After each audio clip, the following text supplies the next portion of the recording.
I am Mia Carter, 23 years old, and even now I still can't forget the feeling of standing silently on the sidelines of my own life. From the outside, everyone thought my family was the perfect picture of the American dream. A spacious four-bedroom house in the suburbs of Austin, Texas, with a backyard full of roses, a garage that always gleamed with two luxury cars. My father, Daniel Carter, was a senior software engineer for a large tech corporation, earning enough to place us firmly in the affluent middle class.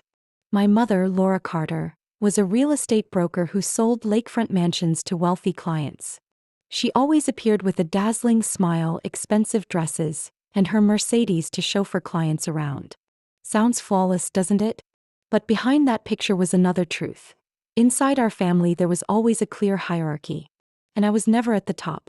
The one on the pedestal was my younger sister, Chloe, 4 years younger than me. Chloe was only 19, but from the moment she was born, the light in my parents' eyes belonged entirely to her. She had my mother's radiant smile, my father's quick wit, and a natural confidence that made every room revolve around her. I, on the other hand, was the reliable daughter, hardworking, quiet, and, according to my mother, overly sensitive. When I was little, I used to think things would even out as I grew older, that fairness would come when my grades or achievements were recognized. But no.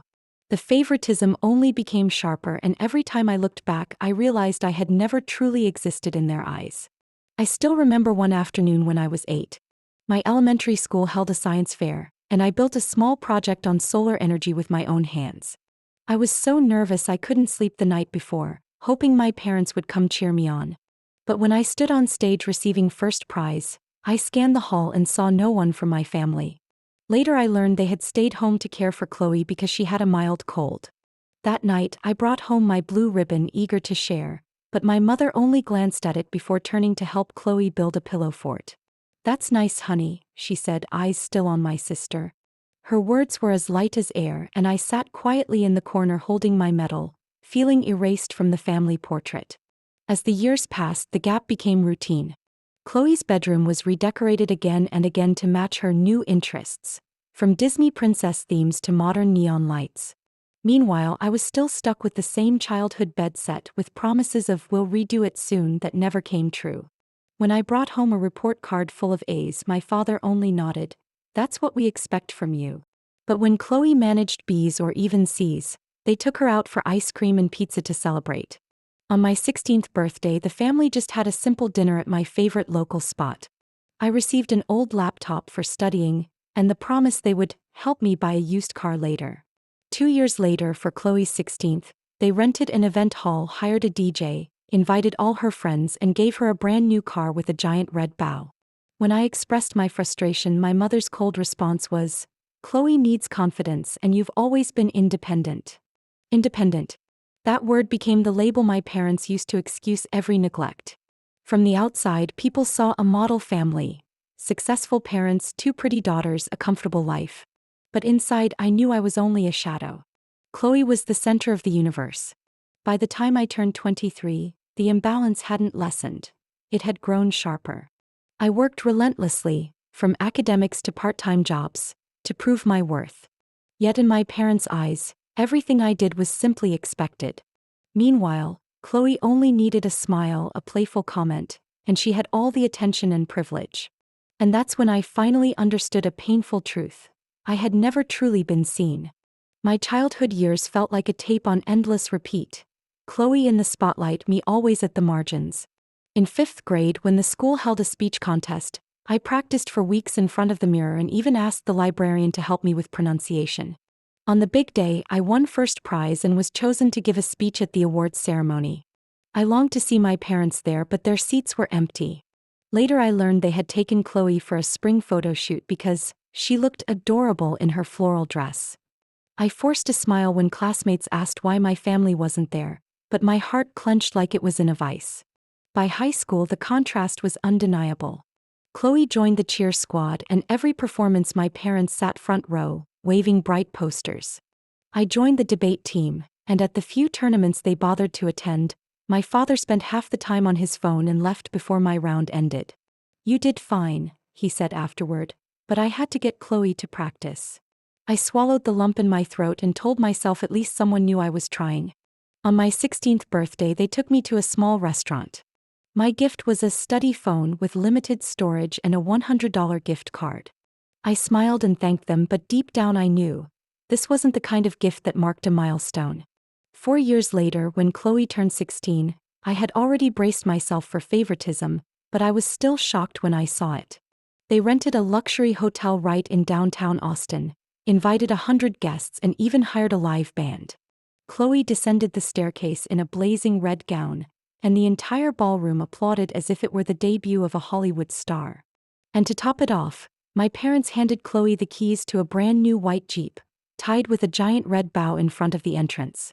I watched the scene with a dry throat. The only thing echoing in my head was the old phrase, "You've always been independent, you don't need much." The painful part was that Chloe herself seemed accustomed to that privilege. She often tossed half-joking remarks at me. "Don't be upset, you're already the genius. I just need a little motivation." I would only give a faint smile and stay silent. But deep down, each word felt like a thorn pressing into me. When I graduated high school, it should have been the brightest day of my life. I was valedictorian, chosen to give the commencement speech in front of thousands. But the moment I stepped on stage and looked into the crowd, I realized the seats reserved for my family were empty. Later I found out they had flown to California that same day for Chloe to compete in a cheerleading tournament. That evening, when I called to share the news, my mother simply said, "Oh, I knew you'd pull it off. But Chloe's team won big, you should be proud of her." I stayed quiet, then whispered, "Yes, I'm proud." But when I hung up, I cried like a little girl. I began to notice that every gift given to me was purely practical: books, school supplies, or promises of partial support when necessary. Meanwhile, Chloe always had extravagant gifts: designer watches, expensive makeup, or vacations. They told me I didn't need those things because I was always strong enough. But the truth is, everyone needs love, everyone needs recognition. There was one time I tried to fight back. On my 17th birthday, I said straight out at dinner, "I feel like I'm always forgotten. I study hard, I work hard, but I've never been recognized the way Chloe has." The dining table fell into sudden silence. My father looked up and spoke slowly. "Mia, don't you see? We trust that you can stand on your own. Chloe is different, she needs more support." That sentence was like a period at the end of the line. From that moment on, I understood that in their eyes, I didn't need affection or attention. I only needed to exist and carry my own weight. But what they didn't know was that each time I was pushed aside, a quiet fire grew inside me. A fire of determination to prove I was not just a shadow. I was not the invisible daughter. And I swore to myself, one day I would make them truly see me. At 18, I entered college with ironclad resolve. If my family wouldn't see me, then the world out there would. I chose marketing at the University of Texas in Austin, far enough to feel some freedom but close enough to still hear news about Chloe. From the very first year, I threw myself into studying like I was in a race. I worked over 20 hours a week at the campus coffee shop. Outside of class, I spent late nights in the library, studying while also doing assignments for other students to earn extra cash. My phone always had fast food coupon apps, and the apartment I shared with 3 other students was barely half the size of my parents' living room. But I didn't feel ashamed. Every time I received an email announcing another grade, I felt every drop of sweat I shed was worth it. Meanwhile, Chloe entered college 2 years after me. Needless to say, my parents paid her full tuition, rented her a luxury apartment with a pool and gym just steps from campus. Chloe switched majors constantly, from communications to fashion design, then to event management. Her grades hovered around C's, but each time she got a B, the whole family celebrated as if she had won an Olympic medal. I learned about it through social media, seeing my mother's post, "So proud of our youngest daughter. She shines in her own way." I wasn't jealous of Chloe's cushioned life. What pierced my heart was the silence surrounding my own achievements. When I earned a partial scholarship with a GPA of 3.9, my father's only message was, "Good, keep it up." Meanwhile, all Chloe had to do was post a photo in her cheer uniform, and my mother would write an entire paragraph about her amazing dedication. I remember one summer coming home after my sophomore year. I had just received the Outstanding Student Award from my department. I brought the framed certificate home and placed it right on the dining table, hoping my parents would notice. But throughout dinner, all they discussed was buying Chloe a new car because she needed a safe vehicle for her internship. The Honda they had given her at 16 still ran perfectly fine, but to my parents, it was already too old. When dinner ended, the award still lay there, untouched, unmentioned. I carried it back to my room, feeling utterly empty. Many times I asked myself why I kept pushing so hard. Maybe because if I ever stopped, I would disappear completely. And my greatest fear was to be forgotten. College life wasn't only full of sorrow. I met people who believed in me, who truly saw me. My roommate, Sarah, constantly reminded me to rest, dragging me outside for walks whenever she caught me buried in books. My advisor, Professor Wilson, once told me, "Mia, you are one of the most determined students I've ever taught. Don't ever let anyone convince you otherwise." Those words, small as they seemed, were enough to light up the days when I felt like I had nothing left to give. Yet every time my phone buzzed with a message from my family, that fire inside me flickered. One night, while I was on a late shift at the cafe, Mom sent a photo of Chloe standing next to a brand new Mustang with the caption, "A new beginning for our darling girl. Keep it up." I stared at the screen, my hands trembling. That Mustang cost nearly $40,000. Money I would have to work tirelessly for years to earn. And that gift was given to a college student who had just dropped her major for the third time. I snapped my phone shut, went back to wiping tables and serving customers. Inside me, a voice whispered, "It's okay. One day you'll have something of your own. Not a gift, but something you truly earned." At the end of my junior year, I landed an internship at a well-known advertising firm in Dallas. It was an opportunity many students dreamed of. I excitedly called home to share the news. But the first thing Mom said wasn't congratulations. She asked, "Did you know Chloe was just chosen as captain of the cheer squad? Isn't that wonderful?" I gripped the phone tighter, swallowed down the words I wanted to say, and muttered softly, "Yes, that's wonderful." She never realized I had fallen silent. There were moments when I thought I would grow numb, that I would learn not to need their attention. But the truth was the opposite. Each time I was overlooked, the wound cut deeper. Sometimes I wished I were strong enough to completely sever my expectations. But family ties, even when they wound you, still bind you with invisible strings. So I kept running, kept pushing, kept proving.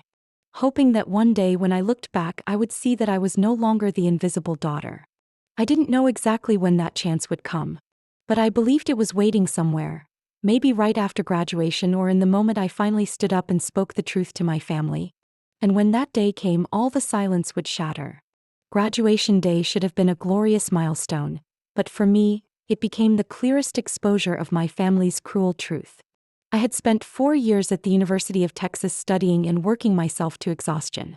I graduated with a near-perfect GPA and had already been invited to interview with a top advertising firm in Dallas. I thought, maybe this time my parents would be proud. Maybe this time I would no longer be a shadow. 3 weeks before graduation, I called Mom to talk about transportation. The old Toyota I had bought with my part-time earnings had a failing transmission, and the mechanic warned against long trips. Mustering all my courage, I said, "Mom, my car isn't safe to drive to the ceremony. I need a little help." On the other end, I heard the clacking of a keyboard. Dad chimed in, his tone distracted.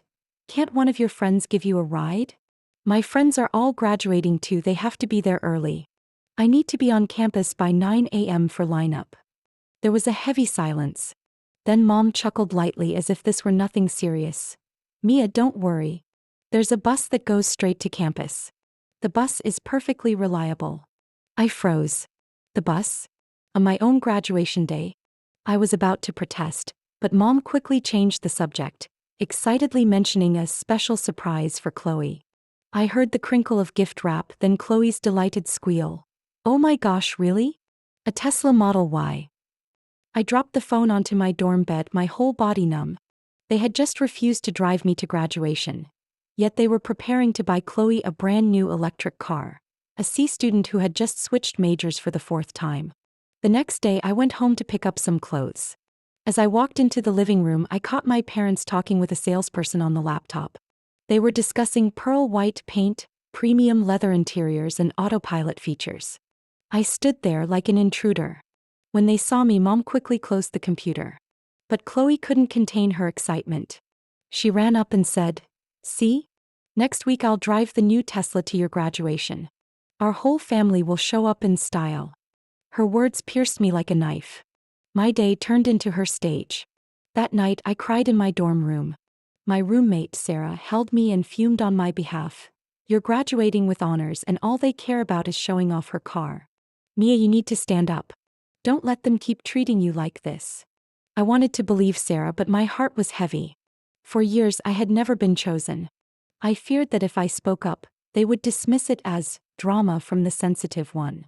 And then graduation day arrived.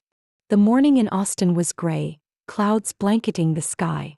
I slipped into my gown and cap, carefully adjusting the tassel. I looked in the mirror and whispered, "Mia, today is yours. No matter what, it's yours." I walked to the bus stop 3 blocks from my dorm.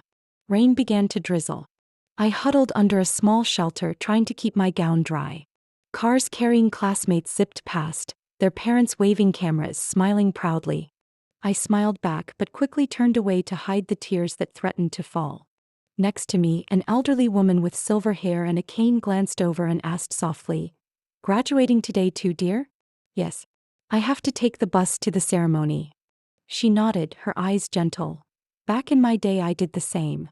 My parents were too busy at my brother's baseball game, so no one came to my nursing graduation.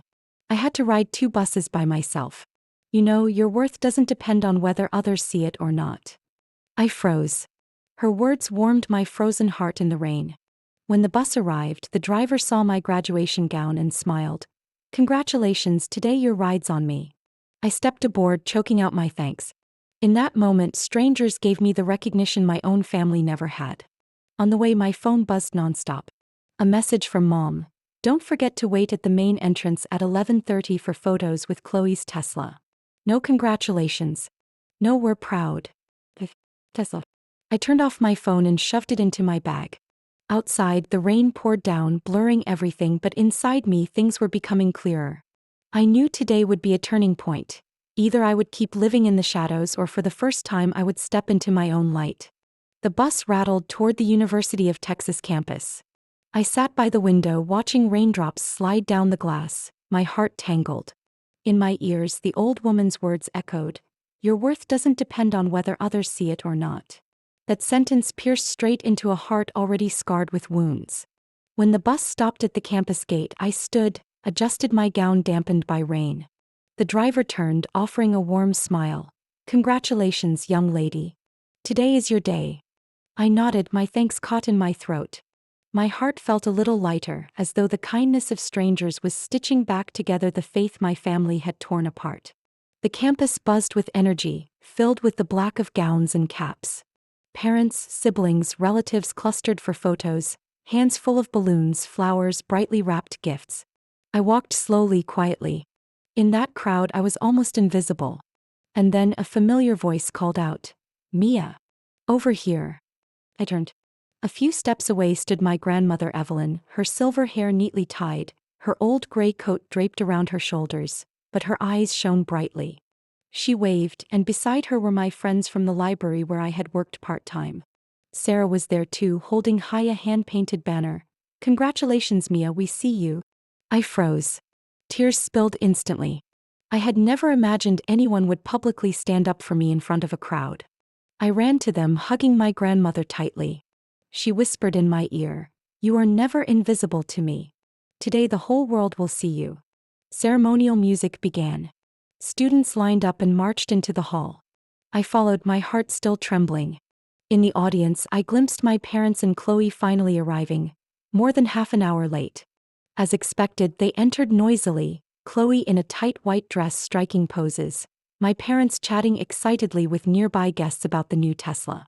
They didn't glance at me once, while my grandmother stood tall, her frail hands clapping furiously every time my name was mentioned. The moment came. I heard the announcement over the loudspeaker. "Mia Carter, Bachelor of Science in Marketing, summa cum laude." I stepped onto the stage. My heart pounded, my legs trembled. Then a thunderous cheer rose from the back. "Bravo, Mia."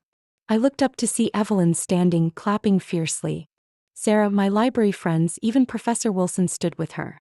They held up the banner, "We see you, Mia." The applause spread, rippling across strangers too. I bit my lip, tears spilling as I smiled. In the middle rows, my parents looked bewildered. Chloe frowned as if she couldn't grasp what had just happened. But I didn't care anymore. In that moment I was seen. Not by those who should have loved me unconditionally, but by those who chose to see me. When I stepped down, clutching my diploma, Sarah rushed over and whispered, "See? You don't need a Tesla or empty words. You already have your own light." I smiled and replied softly, "For the first time in my life, I believe that." The ceremony ended, students and families spilling onto the lawn. I searched for my grandmother first. She hugged me, trembling but proud. "Mia, you've proven you're not only brilliant but strong. Remember, family isn't always blood. Family is anyone who truly sees you." Those words were like a guiding light. I had spent years running, trying to prove my worth to my parents, but in the end I only needed to look around. The people who truly valued me were already there. In the distance, I still saw my parents and Chloe standing next to the gleaming white Tesla, busy taking pictures with Chloe's friends. They didn't even notice me watching. And for the first time it didn't hurt. I saw it clearly. I didn't need their recognition to shine. I turned away, walking with Sarah, my grandmother, and the friends who had stood by me. A new determination rose in my chest. From today I would live for myself, no longer trying to be the shadow in that distorted family portrait.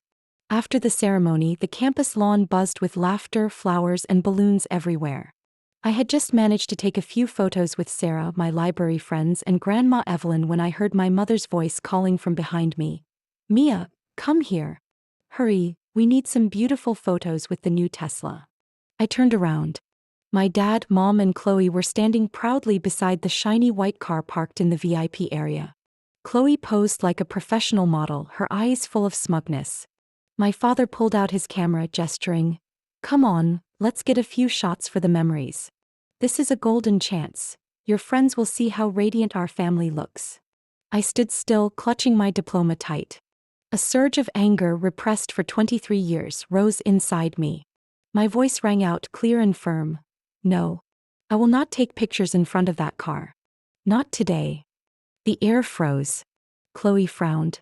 "Are you seriously making a big deal out of this? They're just pictures." I looked straight at her, then turned to my parents. "They're not just pictures. My entire life has been pushed aside so she could have her shining moments. From the science fair in 5th grade to my high school graduation to every single birthday, everything revolved around Chloe. And today, the day I graduate summa cum laude, you still choose to turn it into the debut of her Tesla."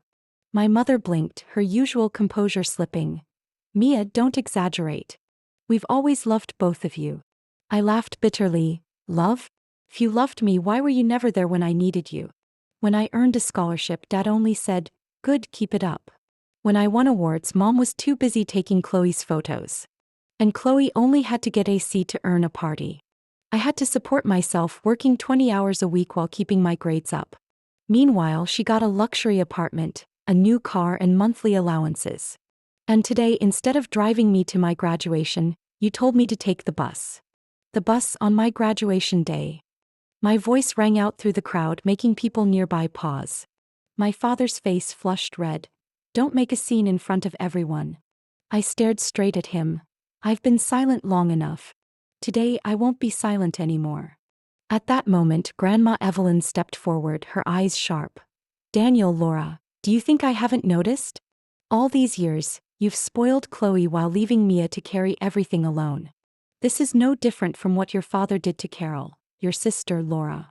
My mother froze, her face paling at the mention of Aunt Carol, the one who had left the family long ago because of wounds just like mine. Grandma's voice trembled, but it was resolute. "Back then, your father always praised you, Laura, while treating Carol like a shadow. You once cried to me saying you hated that favoritism. And yet here you are, repeating the same mistake with your own daughters." My mother's eyes darted and she stumbled back a step. My father stayed silent, the hand holding his camera trembling. Chloe hesitated. "But I never asked for all of this." I cut her off, my voice sharp.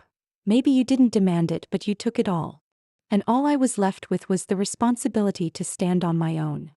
A crowd had gathered, curious eyes fixed on us. I took a deep breath, then spoke slowly. Today I don't need a Tesla, I don't need flashy photos. I need only one thing. For you to admit that for 23 years, I have been overlooked and abandoned. Admit that I was never loved equally. The words hit like a hammer. My mother covered her face, tears spilling for the first time. My father bowed his head, his voice breaking. You're right. We've been unfair. We thought because you were strong you didn't need, but because of that we hurt you the most. Hearing it, my heart ached but also felt lighter.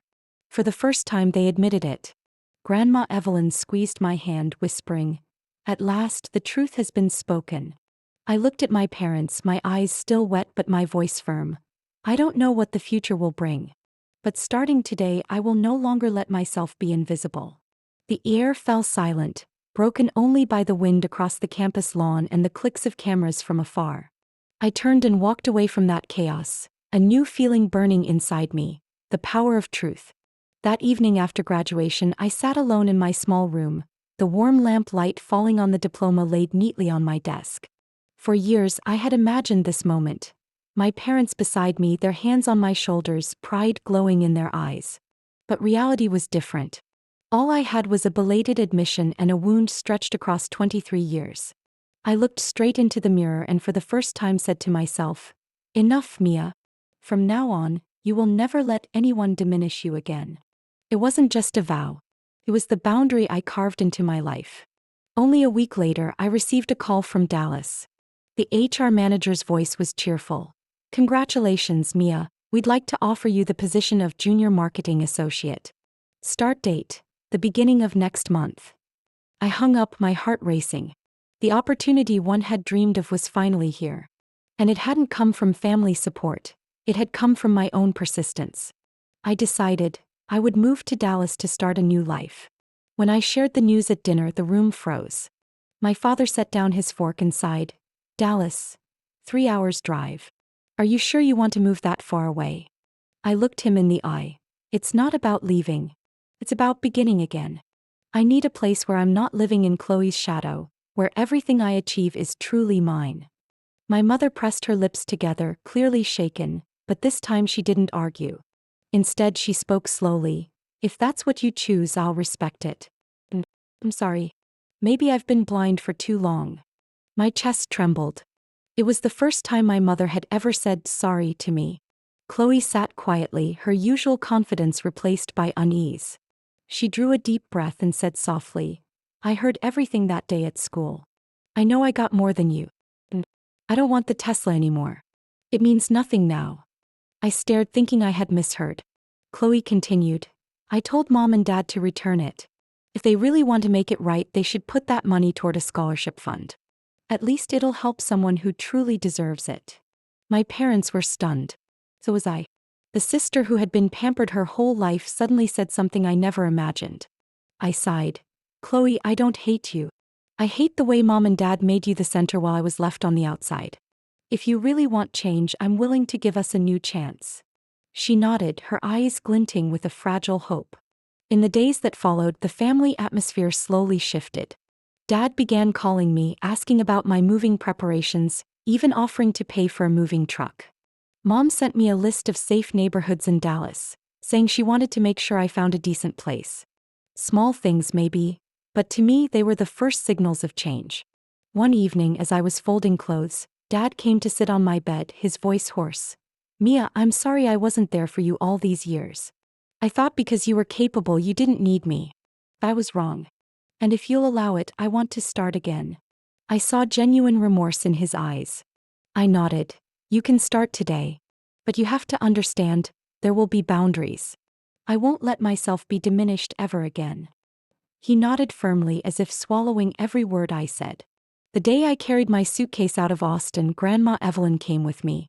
My parents showed up too, no longer busy boasting, just quietly loading things into the car. Chloe handed me a small box. Inside was a photo of the two of us as little kids, laughing in a bathtub full of bubbles. She whispered, "Keep it. I want us to start over, not be enemies." I hugged her, feeling for the first time that our relationship could be different. As the car rolled out of Austin, I looked in the rearview mirror and saw my parents standing still, Not with fake pride this time, but with worry mixed with hope. I knew the road ahead wouldn't be easy. But at least this time I was leaving with my own voice and my own worth. Dallas was waiting ahead. A new chapter was opening. And I, Mia Carter, had finally begun writing my own story. The first month in Dallas passed faster than I expected. I rented a small studio apartment, just big enough for a bed, a desk, and a bookshelf. The window faced the highway, and at night the sound of traffic was loud, but to me it was the music of freedom. Every morning I made my own coffee, walked to work, and felt that every step truly belonged to me. The new job was busy, sometimes stressful, but every time I got to join a marketing meeting, share ideas, and see my manager nod in approval, I felt my blood rush with excitement. No one here called me the forgotten eldest daughter. In Dallas, I was simply Mia Carter, a young woman with ambition, talent, and a career I was building with my own hands. What surprised me was that my family also began to change. Dad called more often, no longer with shallow questions. He genuinely wanted to know how my job was going, whether I was eating well. Once, after I told him about my first marketing project, he paused for a few seconds and said, "Mia, I never said this enough. I'm proud of you." The words came late, but they still blurred my vision with tears. Mom chose a different way. She sent me long emails, sometimes just a few lines about a new dish she was learning to cook, or a book she stumbled upon that she thought I'd enjoy. At times she awkwardly admitted, "I'm still learning how to be a fairer mother. Please be patient with me." I couldn't forgive easily, but I could see she was truly trying. And Chloe, the sister who used to be the star of the house, showed an incredible change. She decided to keep her old Honda, refused the Tesla, and asked our parents to use that money to set up a small scholarship at her school. One evening she video called me, barefaced and honest. "I know you carried a lot of hurt because of me. I don't expect you to forget, but I hope we can start over, this time as real sisters." For the first time I didn't see her as the glittering shadow of favoritism, but as someone learning how to grow. I wasn't naive enough to think a few weeks could erase 23 years of wounds. But one truth was clear. When I dared to stand up and set boundaries, the whole world around me had no choice but to change. One weekend afternoon, I opened the small box Grandma Evelyn had given me before I left Austin. Inside was an old notebook with the first page written in her shaky handwriting. "Your worth does not depend on whether others recognize it. Always remember you can define yourself." I closed the notebook, taking a deep breath. That sentence reminded me of the rain-soaked bus ride on graduation day.